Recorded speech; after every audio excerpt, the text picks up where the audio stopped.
Hello, everyone. Welcome to this week's Destination Debrief. We are so excited to have you here. My name is Kelly. I'm the head of marketing at Fora. I just got back from Morocco, so I'm so excited to dive in here. And I am joined by Leslie. Leslie, do you want to give a quick intro on yourself? Yeah. Hi, everybody. I'm Leslie Overton. I'm the head of travel operations here at Fora. We're super, super excited to be here today with you guys to talk about Morocco, one of Kelly's favorite destinations now, and one of my favorite destinations. We just did an amazing fam there. It was super fantastic and also means that all of the information that we're giving you is really accurate. Of course, coming out of the pandemic and then the earthquake, Morocco's had a lot of changes and everything lately. So really important that the stuff we're going to talk about is stuff Kelly just did. Feels like last week, Kelly, but it was actually like last month. So why Morocco? Kelly, why Morocco? So there are so many reasons. I went to the Morocco for the first time about 12 years ago, and I went back on this fam, and it has changed so much. There's so many new things to do, whether it's your first time or your 50th time. There's so much to see and explore. I think we often think of it as a bucket list destination that you visit once and you check it off. That is wrong. You should definitely visit multiple times. By the time you're going to the end of your trip in Morocco, you're already going to have a long new bucket list of places that you want to go back to. So, whether you are a cultural enthusiast or you're looking for adventure, there's a little bit of something for everyone. Also, we're going to cover the luxury accommodations in Marrakesh in particular. They are phenomenal. There is luxury hotels and there are luxury hotels in Morocco, and these are just out of this world. They're absolutely stunning. The handmade details that they have in so many little nooks and crannies of every spot is phenomenal. And so the hotels in themselves are an item to add to your bucket list. Of course, the food is incredible as well. One thing that I think our group found pretty surprising is that the local cuisine is great. There's options for vegetarians, there's gluten free options, there's a little bit of something for everyone, but there's also a really great international scene. We had everything from Italian to Japanese, and there's a little bit of something for everyone and just a really phenomenal food scene. Last but not least, do not miss out on the nature that is there. Whether you're visiting the desert and you want to be surrounded by these incredible landscapes on all different sides, or you're doing something like the beach in Essaouira, there's something for every nature lover. When to go? We were just there in January, and I want to talk about the weather in January because a lot of people think that January is very, very cold in Morocco. And what we were told is that actually in the last couple of years, it has gotten a little bit warmer. It was perfect. We were there and it was a little bit chillier in the morning, but then it heated up during the day. Coming from New York City and being here in the cloudy, cold weather, it was just such a breath of fresh air to be able to experience a warmer destination that also cooled down at night. I would compare it to somewhere like San Diego, for example, where you have the cooler temperatures at nighttime in the winter, but then it heats up during the day. If you go in the summer, it is going to be very, very hot. So it's not saying that you should not visit, just go expecting, knowing that there is going to be a lot of heat there. I think you also adjust your accommodation a little if you go in the summer. I have been in there in the summer, and you want to make sure maybe you might prioritize a property that has a pool or like someplace where you can kind of relax a little bit in the middle of the day when that heat is really oppressive and do your touring more earlier and like later afternoon, but still doable. Exactly. And then leading into the fall, that also tends to be quite lovely and also less crowded. So, any of those shoulder season areas, like the spring or the fall, you're going to have a little bit more mild weather plus fewer crowds at those times as well. How long to stay is a tricky question. Go as long as you can is the easy answer. If you have 3 days, there's a lot you can totally maximize if you are visiting just one destination within Morocco. But if you have longer, you can pop around at different parts of the country. It's got a great infrastructure that's really easy to get from place to place. And the infrastructure is actually improving. The World Cup is going to be there in 2030. And so they're doing a lot to build out the infrastructure. There's a new high speed rail system that's coming. So over time, it's just going to get easier and easier to be able to go from destination to destination within Morocco. And so maximize it for as long as you have the vacation time. Yeah, absolutely. And an important thing to note is in the old days, which is literally only like 3 years ago, it used to be you did really want to fly internally in Morocco because the airline Royal Air Morocco is not the best airline internally. They do have a newer airline. It is actually quite good. So, for instance, the Casablanca to Marrakesh route, like you can fly that. That's a brand new option. So if you talk to somebody who was in Marrakesh like 10 years ago, they're going to say, oh, absolutely don't fly. This is a newer option. As Kelly said, the trains are coming along. And also, I think we talk about in a second how you can connect with Europe too.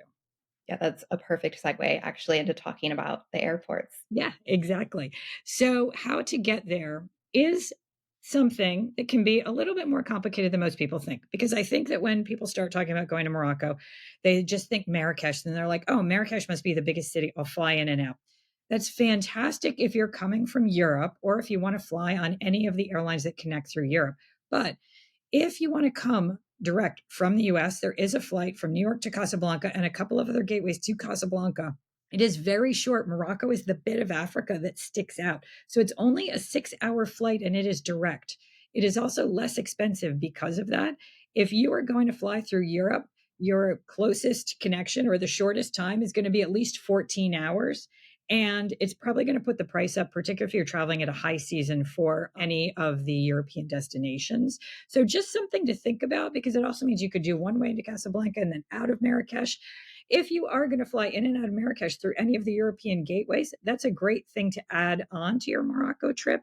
So if you're flying through Paris, you can spend a couple of nights in Paris, London, Spain, any of these cities have direct flights to Marrakesh. So it's a great add on. Oftentimes people think about Morocco in conjunction with Spain and Portugal. I would not do a trip that includes all three unless you have a lot of time. I think it's too much in one, but it means that the flight lift between those cities is really great. So honestly, even like flying from the US direct to Lisbon, which has a ton of lift, and then spending a few days and then going down to Morocco is another great opportunity. So I think that this is like a really, fantastic way to think about Morocco, but something that's a little bit more sophisticated. And if you don't know Morocco, you might not be aware of it. Leslie, I'm gonna jump in and just add a little bit to that. I think when you're considering which airline to fly into, I would think about Casablanca as this is the route that I actually did. It's a little bit like ripping off a Band-Aid where you just like get it done and over with. I actually thought it was great. I flew in and out of Casablanca on this trip, and it is so easy. It's so quick.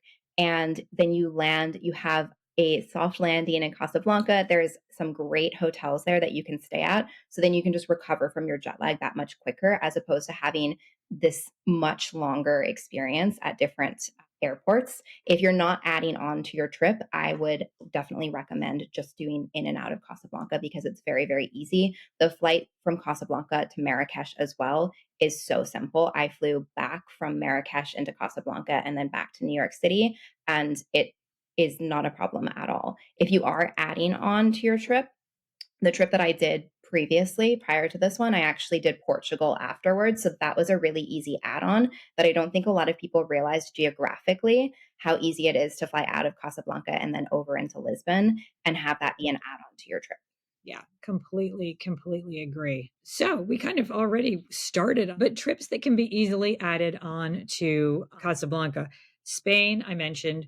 Again, culturally, Portugal, Spain, and Morocco are part of the same historical culture. So oftentimes people look at them all together and want to put them all together. But Spain, very easy add on culturally. There's a lot of continuity between the two destinations and a lot of historical connection. So great one to do. Kelly just mentioned Portugal. Portugal is fantastic. Again, the lift is really great, direct from the US into Lisbon and then down. So that's a really good one. The Canary Islands, most Americans don't think very much about the Canary Islands. In Morocco, there's not a lot of beach experience. We're going to talk about Essaouira a little bit, which is on the ocean, but is not really a beach experience. But if you had somebody who wanted to add a beach element, Canary Islands for a few nights would be a great option. Egypt, again, part of that northern Africa belt there. So that's a really good, really easy add on. The flights in between the two are very, very frequent. And we don't talk about it here, but you can go out to the desert in Morocco and have a really amazing experience in the desert. You can do anything from like an overnight private camp to a few days to some trekking around out there. So, really great option to think about if you want to engage with that. You kind of do need a little bit more time, or that needs to be a priority in your planning your trip. Now we're going to talk about some of our favorite new and noteworthy. You are the one who can best talk to this because you were just there. Yes.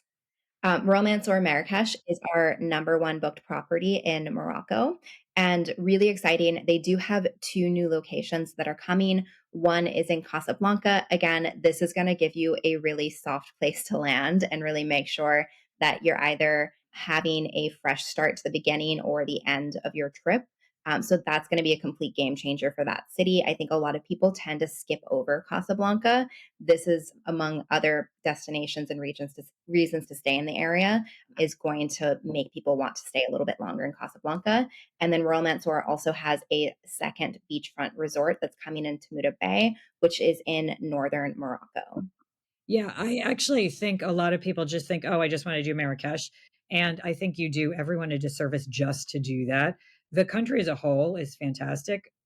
Marrakesh is a very international city, but we're about to talk about Fez. Fez is much more local, much more traditional. And then also moving on to Casablanca, which is like a really interesting city. A lot of development happening there that's very cool. It's been very stagnant for a long time. And honestly, even Rabat, which is the capital, I quite like Rabat. I think it's got a pretty nice vibe going on. So lots of very cool options to get out beyond just Marrakesh and to have a little bit more of a cultural engagement. Now we're going to talk about Casablanca. So, Casablanca, made famous by the movie. There's really nothing left of the movie. I think there is one bar that's called like Sam's Bar that's kind of like traditional. It's not the original one. Casablanca is again where you will land if you're coming in on that Royal Air Morocco flight from the US. From there, you can stay overnight. We'll talk about the hotels that are there. But the other thing is that the route from there, then onwards to Fez, includes some of the amazing Roman ruins touring. So it's really great to include that. You stop there and then go on, and you literally have touring en route. So it's a really great option. I don't know. Did you do a day beforehand, Kelly, in Casablanca, or did you fly directly in? I did add a day onto the trip, and it was one of the best decisions that I had to spend a little bit more time in Casablanca, get over my jet lag, and honestly sleep for a day. But because your itinerary in the rest of Morocco is going to be jam packed, it was just the perfect way to ease my way into the city. I stayed at the Four Seasons Casablanca. We'll cover that in a minute. But you have a beachfront property. You can land, take a little bit more time to chill. This is also the reason why I say just opt to fly direct. When everyone else was coming in from these different European destinations, I was like, I'm at the Four Seasons. Sorry that you're still at the airport, but it just gives you a much, much softer landing into the destination. And now we can talk about the Four Seasons Casablanca, where you just were. So, speaking of the Four Seasons Casablanca, this is a great beachfront location. It's easy to get to from the airport. This is traditionally what, for a Four Seasons property, it feels a lot more like a corporate booking spot, which is what it originally started as. So, you should know that going into it, that it originally launched and was conceived as a destination for corporate travelers, but it has since expanded over time. They get a lot of different families who are visiting, and it is this like interesting U shape that you can't really see from the exterior when you're driving up. You see the beach, it's gorgeous, and then you see this little nondescript building, and it doesn't look like much from the outside, but this lobby area is gorgeous. It opens up, and you just have these beautiful sweeping views right when you walk in. That is the Four Seasons Casablanca. There's a couple of kind of corporate Four Seasons. This is one of them. But the thing though, then also about it is a tendency to price very reasonably. So I've had clients be able to stay there who would have never stayed at a Four Seasons, but really enjoyed their time there. And Casablanca Royal Mansour. Kelly, do you want to talk about the Royal Mansour? I do. So, fully transparently, the Royal Mansour is going to give the Four Seasons a little bit of a run for its money. I also do think it's going to change the dynamic because I think that People right now are walking away from Casablanca and not staying there. And I think that it is going to be a destination property where people will be very excited about going to stay. I agree. I think Casablanca, because it is the hub that you fly in and out of, so many people, it's one of the few destinations that I've heard about kind of across the board. Everyone's like, Casablanca, it's fine, but you can skip it. I've actually heard it compared to Cleveland. And so if you think about that, it's kind of like on your first trip to the United States, you're probably visiting New York or Miami or LA. You're not necessarily going to Cleveland the first time. I do think that it is a little unfair for Casablanca. There are a lot of really interesting things to do there. There's a great mosque, there's a great food scene. And so having a property that is as established and excellent as the Royal Mansour is really going to help shape Casablanca into more of a destination in and of itself. So this is opening soon. It is not yet open, but keep your eyes out for this because it's going to be a great property. Yeah, and I think that one of the things we're going to see is more development like this in the area. There actually is a one and only property that sits outside of Casablanca up on the water. But I think it just shows you how this area has got a lot of potential that I think the Royal Mansour is the first one that's really digging into and saying, okay, let's double down and let's do this. What to do? Did you guys do any? You guys didn't really do any touring there. The mosque there is exceptional. It's really close to the Four Seasons also, so I think that that's worth noting that if you are staying at the Four Seasons, it's easy to get over to the mosque as well. And we're going to skip ahead to Fez. This is like a Moroccan cultural capital. So Marrakesh, again, very international. There's a lot of stuff there that's completely Moroccan. But Fez is really like very, very traditional and very old school. And then again, if you come into Casablanca, you get to see the beautiful ruins en route in between the two, which is a super special experience. And if you've seen Roman ruins anywhere else, certainly in Rome or anyplace else, they're very well preserved. It's really beautiful. So that's kind of a cool thing to be able to do. Fez is pretty much an entire souk, for lack of a better term. I mean, the majority of it is in the walled city.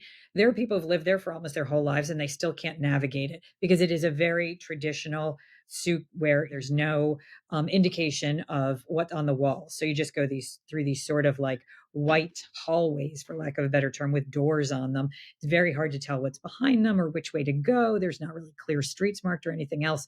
Fez is the one place I would say push on them that they really, really do need to engage a guide if they want to do any kind of cultural engagement. Because I think people end up, the people who don't like Fez are the ones who don't have anyone guiding them because they just end up wandering around and going, it's a lot of white walls. What's the big deal? Meanwhile, behind those doors, there's a lot of truly amazing and beautiful stuff.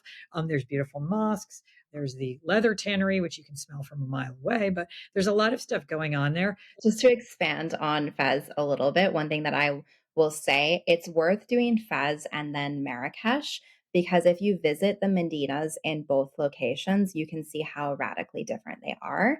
You do want a guide in the Medina. You will get lost if you do not have one. And to Leslie's point, you're going to miss out on the magic that's behind all of those winding areas because you just don't know what you don't know. So you need someone who's going to show you around and really help you to maximize your experience and your time there. But it's even just from the context of comparing the Medina in Marrakesh to comparing the Medina in Fez, it's a very interesting way to see the differences in the different parts of the country. Let's talk about Riyadh Fez. I am obsessed. This is also, by the way, just a reason to go to Fez is to have. So in Marrakesh, I know everybody thinks I'm going to go to Marrakesh and have the Riyadh experience. Really go to Fez and have your Riyadh experience here. And Riyadh Fez is just a fantastic property and has one of the best restaurants. It is a relais and chateau, which always has an element of gastronomy. And their restaurant here is utterly fantastic. But Kelly, you take it away since you were just there. So this was my favorite property out of everywhere that we visited in Morocco. This is an incredibly special spot.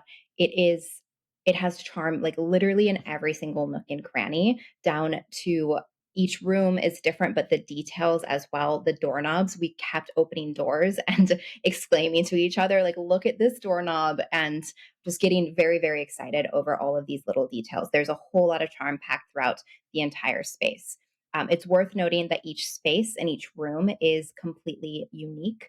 And so you're going to have a very different vibe from room to room. When you are choosing which room you want, make sure that you're thinking about like what the design aesthetic is. And because you're going to have different views, you're going to have different designs, you're going to have different layouts. It's all very, very unique. The property itself is actually 5 different houses that are connected to one main house. And so part of this charm of the building as well is kind of getting lost in everything. When we were there as a group, we were all in these like different buildings that are packed around this one central area. And then you've got a swimming pool, you have a fantastic restaurant, you have all of these great things. And every time you go up to your room or you go back to the lobby, you're kind of like having to redirect yourself. The staff is phenomenal. They notice if you're lost and they're able to point you in the right direction. But just note that like part of the charm is actually getting a little bit lost and being able to experience the full design of it all. I will also note for the spa, book it in advance. It is always full. There's 2 hammams there, but you do want to make sure that you're booking that before you actually arrive at the property if that is something that you want to experience. And I highly recommend doing a hammam while you're in Morocco. Yeah. And I love the fact that the property Riyadh Fez sort of reflects Fez as a whole, where you like it's labyrinthian and you can get lost and you really sort of get to wander. I think it's fantastic. It's Um, perfect. Everyone should go. Hotel Sarai is the other hotel that you guys stayed at. This is the sister property of Riyadh Fez. It's actually the same owner between these two properties. Riyadh Fez is a Relais and Chateau, focuses on gastronomy, very boutique and lovely. Hotel Sarai is a little bit more sort of traditional hotel-y. It's a member of Small Leading Hotels, and it's a fantastic choice here, but it's just not going to have that same sort of charming Riyadh feel as the Hotel Fez. This is going to be a little bit more of a traditional hotel feel. I don't know, Kelly, if you have any feedback on that. I would just say that Hotel Sarai, it's like technically the sister property. It feels more like a distant cousin. So it is a completely different vibe, I was actually surprised when I realized that they were owned by the same person. So you just need to know which one you're more interested going into it. If you want the more boutique feel, opt for Riyadh Fez. If you want a more contemporary space with a rooftop bar, opt for Hotel Sarai. For me personally, it is Riyadh Fez. Yeah. And did you guys get to see Palais Amani? We did. This is a gorgeous property. They have a garden area in the middle, which is absolutely stunning. This is a really, really nice alternative to Riyadh Fez.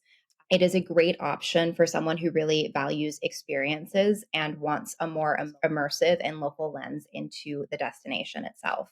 So you're not going to get as much detail in each of the individual rooms as a whole, but it's a little bit more of an approachable cost as well. So there's some trade-offs that you're able to make there as well.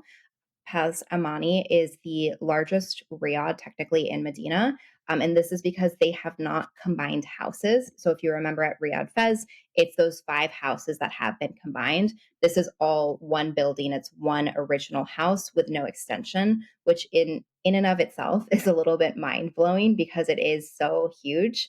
The garden area is a showstopper. It is where they have their restaurant. We went there for lunch. It was phenomenal. So, highly recommend a visit there, even if you aren't staying there. If you have the time when you are staying there, they do have cooking classes on the rooftop. They've got this really great like culinary area that is set up on the top, and you can opt in for an experience that can also include a visit to the souks to get your own ingredients, and you can learn how to make some traditional Moroccan cuisine right there on property. So again, this is a really great option for someone who really values experiences and they want a local lens into the destination itself. Amazing. I love that. I think that Morocco is an excellent place to do cooking classes. At Marrakesh as well. I've done them at Maison Arabe. It's very special kind of cuisine, very delicious kind of cuisine. So if you have anyone who's into cooking, I think it's a really, really great option. We went over a little bit of what to do touring around the souk and all that. Again, Cover the this, highlights. yeah, please I'll do do. Yeah. the tannery. It is a must visit. As Leslie mentioned, you can smell it from like a mile away. So just know that they actually give you some mint when you're walking in because it is a very particular and strong smell, but it's very much worth going to. This is the spot if you want anything that's a leather good that is made in Morocco. Fez is where you want to go, and this tannery in particular is where you want to go.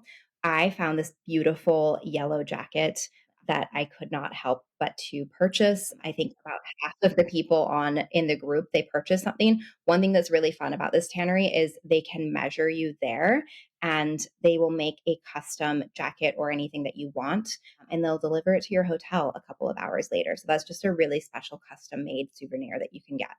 University as well is incredible. It is the world's oldest continuously operating learning institution, and it was founded by a woman, which the feminist in me just, I absolutely love that. In terms of where to eat and drink, there is a million and one places. We did a street food tour and it was a top experience for us. Do not skip this. It is a really great opportunity to try lots of different local items and also, again, wander around in the Medina, get a little bit of lost, have a guide who's able to take care of you, and try some of the things that you might not have been able to pick out on a menu on your own. Exactly. I love that. And next, we are going to Marrakesh. Marrakesh is pretty much where people want to go and what they think of when they think of Morocco. Marrakesh is the center for shopping, it's the center for food, it's the center for like lots of different things. It is a beautiful city in and of itself. There's a lot of experiences in Marrakesh, everything from spending the whole time shopping to spending the whole time just relaxing and chilling in the beautiful gardens to running around and learning how to bake bread and do cooking classes and like doing cultural touring constantly. The Oberoi Marrakesh, it's not that old. I want to say it opened in the last 10 years or so, but you guys stayed there, Kelly. So what was your feedback? I loved the Oberoi. It was great. It is certainly it's designed to make your jaw drop. From like the moment that you walk in, it just has this incredible architecture, sweeping views of the Atlas Mountains, and intricate designs in the interiors. It's just all in all, it is a showstopper. I will say a lot of hotels in Morocco, you in Marrakesh in particular, you do feel like you have to pick and choose a little bit. Like you get the views at one spot, you get the rooms at another spot. For me personally, with these rooms, they are a little bit more opulent than my design taste. So you should know that the property itself is gorgeous. Like you just cannot beat the way that they have done the gardening and the landscape and being able to wake up and see these beautiful views of the Atlas Mountains. It is stunning. They have a Michelin star chef at a the restaurant that is there. It's Indian food. It is phenomenal. It was definitely one of my favorite meals that we had. So this the Oberoi is a really really great option. They have impeccable attention to detail when it comes to hospitality, and they really work to go over and beyond to make sure that your experience is memorable. Yeah, and I will say, if you're ever traveling in the Oberois in India, one of the amazing things is the food. They have Indian food at every restaurant. I was lucky enough to do a fam one time with the Oberois, and so we had every meal at the Oberois, and I think I gained like 29 pounds. It was amazing. I loved it. I would do it again. The Amangina, this is from our friends at Aman Resorts. You guys know them. This is their Marrakesh property. This property has actually been around for a little while. It's very well established. As you can tell from these sort of last two properties, these properties are also not right in the center of town. The Amangina and the Oberoi are more on the outskirts. There's another great property out there called Salman. I personally don't mind that. I kind of like being, I find Marrakesh can be a little bit overwhelming with all the stuff that's going on and very, very active. So I think that this is actually a nice happy medium to be at these properties because it gets you a little bit outside of town, a little bit of that relaxation and luxury, but you're not that far into everything that's happening. Do you want to talk about your experience at the Almangina? It was great. It's beautiful. It's everything you expect an Oman property to be. Again, Morocco is a food destination. At Al Manjena, they have a really fantastic Japanese restaurant. So it was just, it's really, really incredible. It's where I would go if you prioritize design. The property is stunning and it just has the minimalist luxury relaxation vibe that you do expect from Oman. And I will just say it's so good that one of our advisors joined our fam for lunch there and ended up moving her hotel and staying there. She changed everything. She she, was like, she had never like 4 days left of her trip and she was like, never mind, Al Manjena is it. exactly. So it shows you how gorgeous and persuasive it is. The Royal Mansour. So now we talked about the Royal Mansour in Casablanca, which is just opening. This is the original Royal Mansour. This is their flagship, and this is a property that has been around for a long time and is very well known, very well established here. Kelly, what did you think? The Romancer is great. I would emphasize, like, this is a solid option if you want that central location that you don't get at the Oberoi or Amangena. Like, this is right in the middle of everything, and so it's a really fantastic option. I love the concept of a Medina within a Medina, and so it gives you that Riyadh-esque experience with the amenities of the hotel. Romancer is part of leading hotels of the world, so you have that level of attention to detail and hospitality that you can expect there. And they do a standout job with it. It's 13 acres in total, which I also think is pretty phenomenal to be in such a central location, but also be able to maximize the space that you have there. And so if you're looking for that like Riyadh but very polished experience, like a Riyadh with the amenities of a hotel, the Romancer is a very great option. Yeah, I totally agree with you. I think that it's a nice happy medium or soft land there. La Mamunia, I have stayed at La Mamunia. I haven't stayed there in probably at least 10 years or so. This is, as you mentioned, the Anna Devin, I can't even say her name. Anna On a Devin. Delvey, Right. but I get it. I get why you didn't want to leave. Yeah, exactly. And this is a much more traditional hotel, but it has a lot to add. It's closer into the Medina. It has a lot, I mean, and closer into the center of everything that's going on, and has, like a large pool. And some of the, I mean, the hotels that are outside of the center of Marrakesh do have pools and all of that. Once you start looking at Riyadhs and everything, you don't have that as much. So traditionally, this one was like a big hit because it had this like really big pool. But it also is sort of the Grand Dame Hotel. It's where like everybody sort of used to go to see and see be seen. So there's a lot of history there. I think it's 100 years old. It was opened in 1929, so Yeah. it's one of the oldest and most iconic properties in all of Morocco. Yeah. So I think if you have anyone who's like very into the history, almost any city has got that Grand Dame Hotel in New York. We have, I don't know, the Waldorf Astoria or the Plaza. It's sort of like that for Marrakesh. It's the place where, if it's sort of like the romanticized history of it. They just went through a recent refurb. Kelly, what did you think of the rooms? My hot take for La Mamunia is that if you want a central location in an iconic hotel that is beautiful, opt for the executive suite. This is like a very specific recommendation. This room is the most gorgeous hotel room that I have ever had the opportunity to stay in personally. And they basically like tore me out of this room and all of us because none of us wanted to leave. But it's worth noting that there is design inconsistencies between what has been established for a long time and what has been newly renovated in those public facing areas. So when you are opting for a lower level room, you're going to pay a lot of money for a pretty small room itself. When you do get up into the higher level rooms, the design shifts again and it feels much more opulent and over the top. So just know the different room categories, know what you're booking. The Mandarin Oriental Marrakesh, for those of you who know the Mandarin Oriental brand, it is a very traditional, very lovely old brand. It started in Asia. It has branched in Europe now. This one was something else before, and then Mandarin Oriental took it over. I haven't seen it since they did. What did you think, Kelly, of this one? I loved it. This is my favorite property in Marrakesh.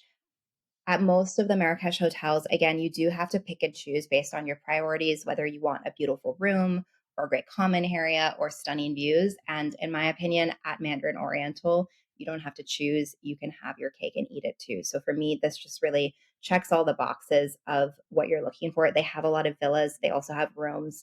So there's a little bit of something for everyone who that is visiting this destination. The concept that they also have is to enjoy the sun, and so all of their rooms are designed to really let in plenty of natural light. It's just really, really well done across the board. I love that. Such a fantastic brand. We're just going to talk quickly about some other options in Marrakesh. A lot of people want to stay in Riyadh. Again, if you're going to Fez, I would say maybe do your Riyadh experience. Riyadhs for me are just a little kind of tiny bit like ryokans in Japan. It's a great cultural experience to have.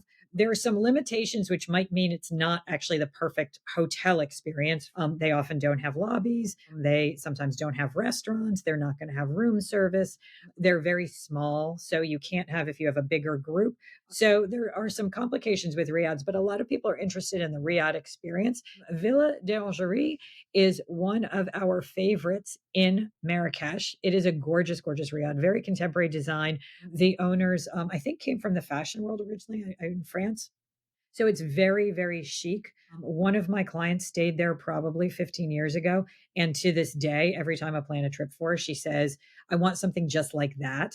It's that kind of hotel. It's like a favorite hotel. It's a darling gem. And people just love it for its beautiful design, great service, and everything else. Maison Arab is a very classic riad. It has a great jazz club in the basement. They do an amazing cooking class. They have a very teeny tiny little pool in the center, but they are partners with a local pool. And so you can like take a bus. So I bring that up only because this is one that could be like a little bit of a happy medium. It's not going to be one of these other bigger hotels. And it might look very Riyadh-esque, but they have some relationships that if you were staying there with kids, you could go and use the pool in the middle of the day, in the heat, in the summer, and so forth. They have some beautiful suites up top that are multi-bedroom and do have outdoor decks. So I really like this one for families sometimes. I've stayed here with my family. They love it. It was a fantastic choice. And then one of the sister properties to Maison Al Arab here is the Riyadh Elegancia, which is the group that owns Maison Al Arab, owns a few other properties. This is one of their other properties. I'm going to leave what to do, except for some just highlights. I think sometimes when people think about Marrakesh or Morocco, they think about the desert and all that kind of stuff. They don't realize the really beautiful gardens. A big part of Marrakesh are these stunning, stunning gardens. And some of the properties like La Mamounia actually does back onto a really, really beautiful garden. But that is definitely a highlight when you're traveling here, seeing some of these beautiful, beautiful gardens. I don't think you guys did the Saint Laurent, Yves Saint We Laurent. did. We You did. did do it? Oh, yay. I'm so Mhm. glad you guys got that in. So yeah, that's another like a big highlight there. I don't know. Was there anything you particularly, Kelly, felt was like a standout in terms of touring inside of Marrakesh? Marrakesh is great for the shopping. If you are looking for particular items, they've got really beautiful brass objects there. I got this stunning lamp for my home. They also have great rugs in Marrakesh. So if you're looking for rugs locally and handmade, Marrakesh is the place to do it. So there's lots of cultural immersion, lots of historic sites. But then also, if it's a shopping trip for you, Marrakesh is the place to go. Fantastic. We're going to cruise into Essaouira. A lot of people have never even heard of Essaouira. They've heard of Chefchaouen, which is the blue city. There's not much going on there. It's just a blue city. Pretty to take pictures. If you're, an Instagrammer and you want to like get your pictures there, you can. But Essaouira actually is an amazing spot. It is on the ocean. I wouldn't call it a beach resort. It's not to be interpreted as that. It's more of a cultural spot. But it has this really gorgeous location on the ocean. The shopping is fantastic. There's actually a lot of Jewish history here. It's also the center of a really, really amazing art scene. So this is for somebody who wants to engage maybe a little bit more in some of the contemporary culture that's really fantastic in Morocco and have an experience that for me feels a little bit more like local and special. And the hotel that we always go to there is Il Bleu Palais.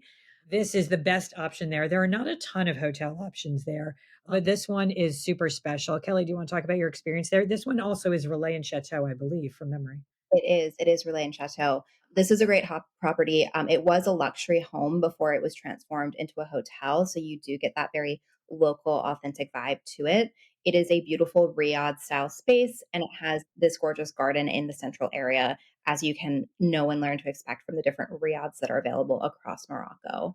One thing that I thought was particularly special about this spot is that they do have a lot of live music and performances, which just really adds to the magic and the ambiance as a whole when you're staying there. Another good reason to go to Essaouira, really good music scene there. So for me, I think that like Essaouira is often overlooked as a destination within Morocco, and it shouldn't be because it really, really does offer a lot.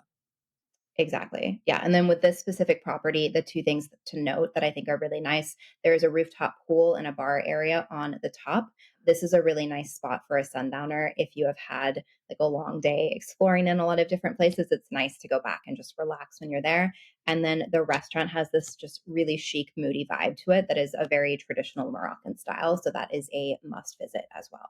Some honorable mentions just to make sure that you know that there are other options out there that we didn't talk about and why they might not be in there. So Riyadhs, we did actually touch upon Riyadhs to talk about why you might or might not use them. So I won't go too deeply into that. Habitas, the Habitas brand, a lot of people know Habitas in either Mexico.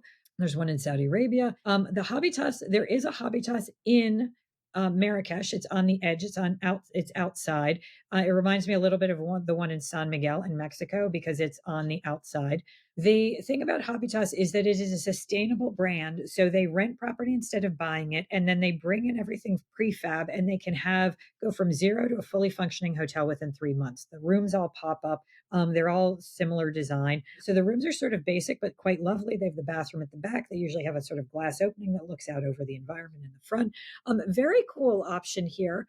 The other one that I have to mention is Casbah Tamado. We did not talk about the Atlas Mountains at all. These guys did do a hike one day into the Atlas Mountains, which I think is a fantastic thing. And everyone should do, even if they're not staying at a property there, to see what a beautiful area it is. And also because you get to see local villages, something you're not going to see in a lot of the rest of the country.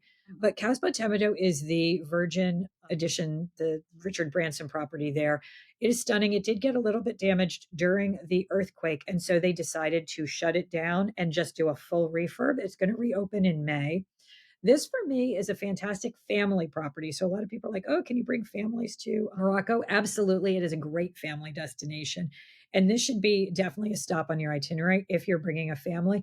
They have like a massive pool. The rooms are it's like its own little Medina, really beautiful design, very traditional feeling Moroccan. They have a gorgeous, massive spa and hammam. They have a magnificent giant pool. And they do fun things like they show movies at night out by the pool on projectors. And they have popcorn. And it's, of course, all with the headphones. So you're not hearing the movie and all that stuff. So that's a really great option. They also do have weeks of the year where they don't allow kids. This for me is a great resort to just put on a Morocco trip for that bit of relaxation where somebody might traditionally go to a beach, because this is going to give you almost that like relaxing resort vibe, but you're really only an hour to an hour and a half outside of Marrakesh itself. So great to combine those there. I do want to give just a very special shout out to the Atlas Mountains. Do not skip the Atlas Mountains. This is an absolutely stunning part of Morocco. You can stay there or you can do day trips there. Both are very possible. The Atlas Mountains were the region that was most affected by the earthquake last year. And so that's very important to note. They are in a space of rebuilding right now. You do see the impacts that happened on the region as a whole. But as our co-founder Henley loves to say, especially about this region, is that it to go is to give. And so being able to visit and really support them with your tourism dollars is going to help them with their rebuilding efforts. The Atlas Mountains, it's very hard to choose a favorite part in Morocco, but I think for our group, this is one area that really truly stood out as one of the most special parts of our experience. The Atlas Mountains are home to a network of Amazigh villages.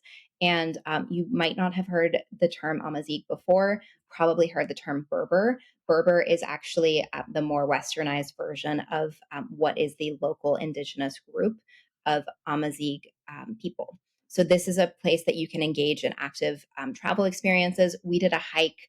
We also had, once you hike up to the top, we were able to do a traditional Berber or Amazigh tea with a local family. So it was just a really great way to have a local immersive experience. It is a very easy day trip to do. So whether you're going for a day trip or you want to stay a little bit longer, do not skip the Atlas Mountains. I highly, highly, highly recommend it. And I just have 3 words: goats and trees. Like, why wouldn't you go to a place where there's goats and trees? Everybody wants to see goats and trees.